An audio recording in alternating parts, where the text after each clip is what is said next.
Hai teman-teman, bagaimana kabar kalian? Mudah-mudahan semua dalam keadaan sehat ya. Masih dengan saya Aryawan di sini. Pada kesempatan kali ini saya ingin sharing mengenai kernel. Yang kedua ada shell script, yang ketiga kernel programming. Oke, yang pertama ada kernel pada OS. Nah, apa sih kernel dalam sistem operasi? Secara sederhananya, kernel dalam sistem operasi itu merupakan penghubung antara hardware dan software. Jadi jika ada software yang ingin mengakses hardware, jadi harus melewati kernel dulu supaya bisa terbaca oleh hardware. Karena dia menyediakan pelayanan seperti pengaturan memori, pengaturan file, input output, dan banyak lain sebagainya. Nah, di sini ada gambarnya, di sini ada kernel, di sini ada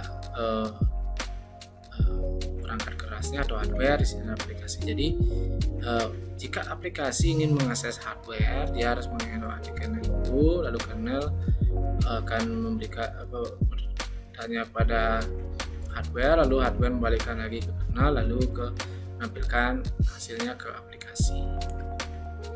Nah, fungsi dari kernel ada beberapa fungsi, yaitu yang pertama ada akses sumber daya komputer, yaitu karena dapat mengakses sebagai sumber daya komputer seperti CPU, perangkat input output, dan sumber daya lainnya, karena berfungsi sebagai jembatan antara pengguna dan sumber daya sistem. Yang kedua adalah manajemen sumber daya. Manajemen tugas kernel untuk berbagi sumber daya, antara lain berbagi proses demikian rupa sehingga pada akses yang seragam sumber daya oleh setiap proses yang terjadi pada perangkat. Lalu yang ketiga ada manajemen memori. Setiap proses pasti membutuhkan ruang memori. Jadi memori harus dialokasikan dan dialokasikan untuk pelaksanaannya. Semua manajemen memori ini dilakukan oleh kernel. Yang keempat adalah manajemen perangkat. Jadi perangkat terminal yang terhubung dalam sistem digunakan oleh proses. Jadi alokasi perangkat ini dikelola oleh kernel juga. Nah, selanjutnya ada beberapa jenis-jenis dari kernel. Yang pertama ada kernel monolitik. Namanya seperti namanya mono, yang berarti satu, yaitu kernel yang layarannya proses bersamaan dengan hanya prestasi dari penuh ke hardware dari kernel. Jadi bisa kita lihat di sini, jika aplikasi ingin mengakses kernel, maka langsung direct seperti ini dari kernel akan memberikan hasilnya ke aplikasi. Jadi komunikasinya ada dua arah seperti ini saja.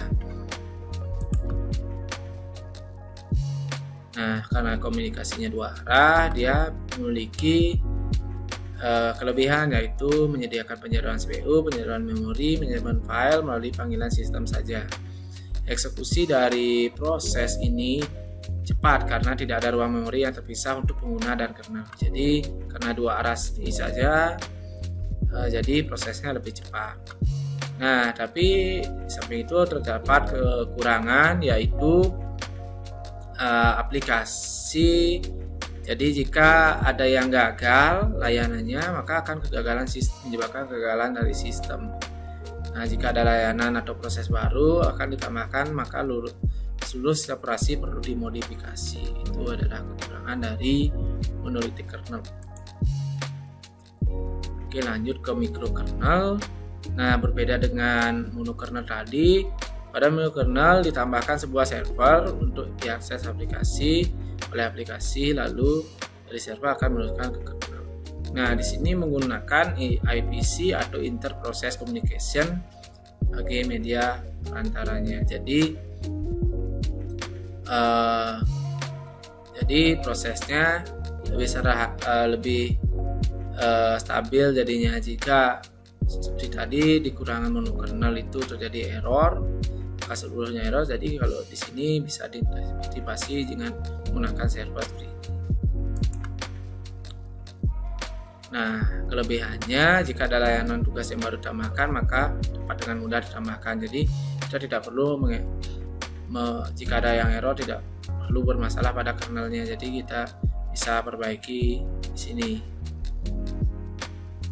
Tentu memiliki kekurangan juga karena adanya server ini, jadinya proses komunikasinya lebih lama jadinya, jadi mengurangi waktu eksekusi daripada menu kernel tadi. Nah, di sini juga terdapat kernel hybrid, yaitu kombinasi dari kernel monolitik dan mikrokernel. Jadi pada menu kernel tadi kernelnya kernel saja dan aplikasi, lalu pada mikrokernel ditambahkan server terpisah dengan kernel. Jadi pada hybrid ini server berada di dalam kernelnya, jadi prosesnya bisa dua arah seperti ini. Jadi bisa lebih cepat dari mikrokernel karena tidak terpisah dan lebih stabil dari monokernel. Nah, sini kelebihannya kapasitas yang sedang, memori yang sedang, pengembang dapat memilih apa yang berjalan dari user dengan mode supervisor, lebih fleksibel, dapat menjalankan program dari sistem operasi yang berbeda. Nah, tentu ada kekurangan juga, device wrapper harus dikelola oleh pengguna, tidak memiliki akses yang cepat bila kode ditaruh di ruang user, bisa mengalami proses antrian sama seperti kernel. Jadi tetap saja karena kita menyediakan server dalam kernel ini, tentu saja antriannya bisa seperti tadi, ada delay sedikit. Nah, berikutnya ada nanokernel, sama seperti namanya, nanokernel juga kode kernel yang sangat kecil, yaitu kode yang mengeksekusi dalam mode istimewa perangkat keras sangat kecil. Istilah nanokernel digunakan untuk menggambarkan kernel yang mendukung resolusi nanosecond. Lalu selanjutnya exokernel. Nah, ini berbeda seperti sebelumnya. Ya, sebelumnya menggunakan seperti mikrokernel yang menggunakan server dan hybrid juga masih menggunakan server. Di sini exokernel menggunakan library yang sangat banyak. Jadi prosesnya bisa bersamaan seperti ini sehingga lebih sedikit menggunakan waktu. Nah, jadi memiliki kelebihan, fungsi dan perlindungan hardware, resource dan hardware, bisa dimasukkan library sistem operasi lebih dari satu sehingga bisa menjalankan program untuk sistem operasi bersamaan. Tapi kekurangannya dari kernel ini desainnya sangat kompleks sekali, lebih sulit desainnya. Kita lanjut ke shell script. Apa sih itu shell script? Shell script adalah sebuah program penerjemah sebagai user interface atau penghubung. User dapat menghasilkan layanan dari kernel. Nah, di sini user mengirimkan perintah-perintah internal shell maupun eksternal. Nah, di sini ada beberapa jenis shell, yaitu bound shell, C shell, con shell, dan bound against shell yang akan kita pelajari berikutnya. Yang berikutnya ada shell. Nah, di sini ada beberapa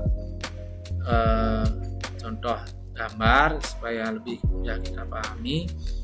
Jadi dalam kernel ini ada dari shell ini ada kernel lalu diteruskan ke hardware. Jadi jika kita mengakses shell, tetap kita harus dari shell itu mengakses ke kernel lalu ke hardware.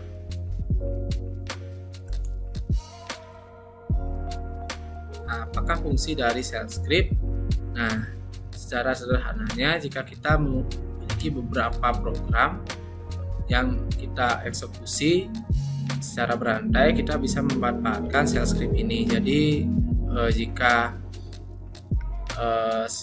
kita sebelumnya mengeksekusi program yang berantai itu satu persatu hingga selesai, kita bisa memanfaatkan shell script ini. Jadi kita tulis program tersebut di shell script agar dijalankan secara berantai. Nah, sebelum kita belajar shell script, kita harus tahu apa itu shell from, yaitu kita saat menjalankan terminal emulator kita dapat menggunakan bash shell. Nah, kita juga harus tahu beberapa perintah dari perintah dasar dari Linux seperti ini. Jadi sebelum kita melangkah ke sales prompt, kita harus tahu beberapa perintah dasar dari Linux di terminal. Nah, ini adalah perintah dari root. Nah, jadi kita harus juga bisa menggunakan perintah root karena ada beberapa program yang harus memang dijalankan di root, tidak bisa di user biasa. Jadi untuk perintahnya kita menggunakan super user do, super user, lalu kita masukkan passwordnya. Jadi tanda dolar ini akan berubah menjadi tanda pagar jika kita sudah masuk ke mode root. Nah, di sini ada repository dan paket. Nah, ini biasanya kita gunakan untuk mengambil paket dan repository dari Linux. Berikutnya kita coba membuat sebuah shell script sederhana dengan menggunakan bash shell script.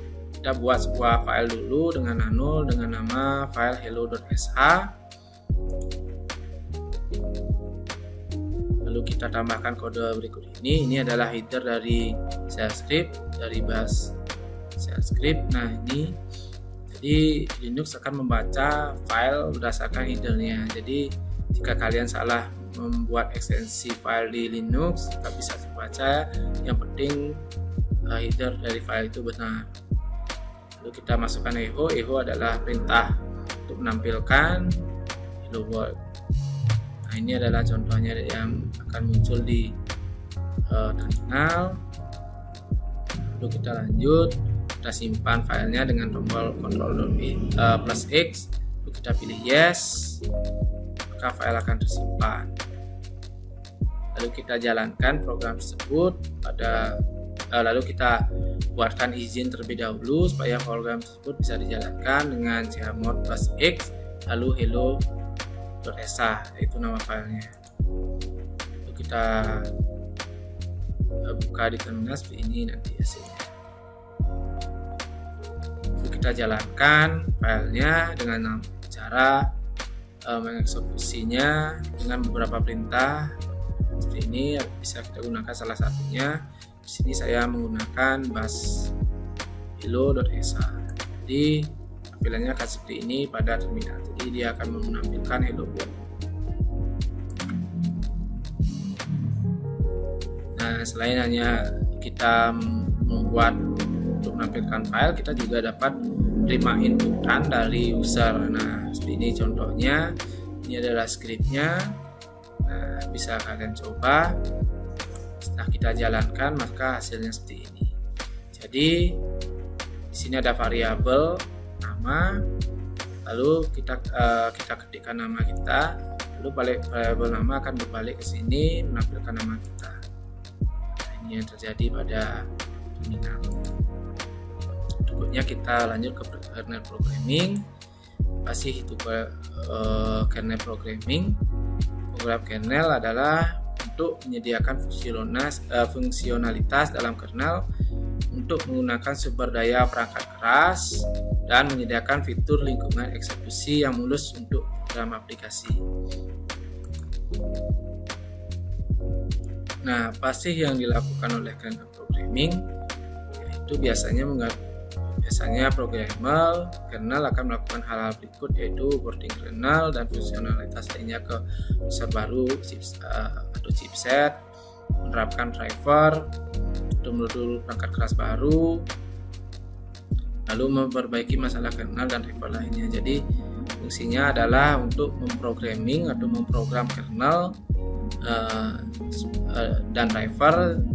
Jadi jika ada perangkat baru yang rilis atau driver yang bermasalah sebelumnya, kita bisa menggunakan kernel programming untuk memperbaiki hal-hal tersebut. Oke, mungkin sekian yang bisa saya sampaikan. Terima kasih kepada teman-teman yang sudah menyaksikan. Jika ada pertanyaan atau saran bisa disampaikan di lewat kolom komentar. Oke, terima kasih. Dan sampai berjumpa di kesempatan berikutnya.